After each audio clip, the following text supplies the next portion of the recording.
Good morning and welcome to Victory is Mine with Pastor Andy Stump of Victory Christian Center in Carthage, Missouri. Start your day with a powerful message of hope, faith, and victory in Jesus Christ. Here's Pastor Andy, bringing you encouragement straight from God's Word. Good morning. Today we're going to continue our study of our identification with Christ and His death, resurrection, and ascension.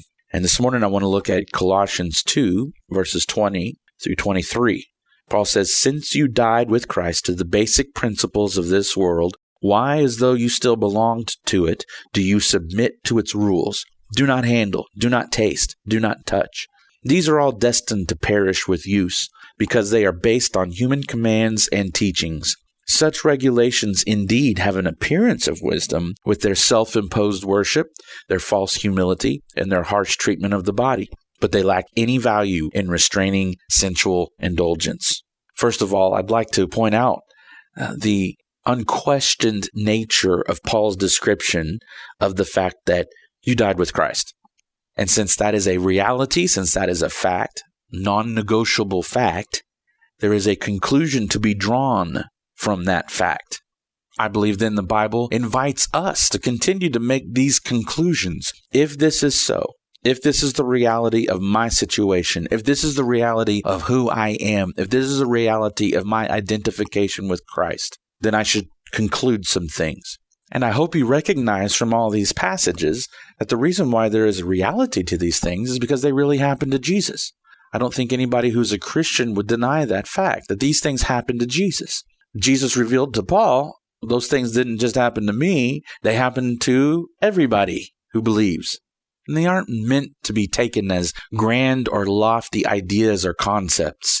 They are divine spiritual realities. And then those divine spiritual realities have practical implications. And we see that here in this passage.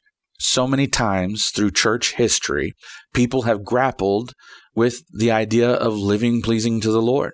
And people have fallen on one of two sides. Either it doesn't really matter all that much, God is so merciful and He's just kind of winking at sin, or I really got to buckle down and do this. And Paul says neither one's true. It's based in since you died with Christ. That is your starting point.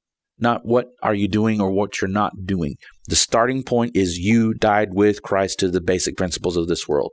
But that does not mean to excuse sin. Paul says in verse 23, "Such regulations indeed have an appearance of wisdom with their self-imposed worship, their false humility, and their harsh treatment of the body, but they lack any value in restraining sensual indulgence." So the very laws and rules and regulations that people have tended to pursue in church history in order to please the Lord don't actually do what it sounds like they should do. It's like, I'm going to fast a whole bunch, I'm going to do this a whole bunch, and I'm going to really buckle down and get a hold of my flesh. Paul says that those rules and regulations lack any true value in restraining sensual indulgence. The alternative is to recognize that you died with Christ. And in that death with Christ to the basic principles of this world, and dying to sin, and dying to the law, now you are able to live the life with the same resurrection power, with the same life that God used to raise Jesus from the dead. That's where the power is.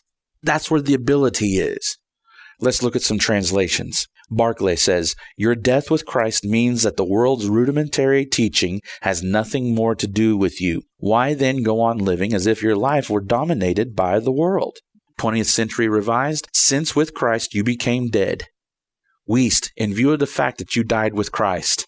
Goodspeed, "If you have died with Christ to material ways of looking at things, why do you act as though you still belong to the world?" So Paul gives the fact and the reality of you dying with Christ that then has implications for how you are to live pleasing to the Lord, rooted squarely in your new identity as dead with Christ to sin and alive with Christ to God. Thank you for joining us on Victory is Mine. If you're looking for a church home, we'd love to welcome you to Victory Christian Center in Carthage, Missouri at 13996 Burr Oak Road. Join us this Sunday at 10 a.m. or 5:30 p.m. and experience God's love, power, and victory in your life. You can also learn more about us at vccchurch.org. Have a blessed day.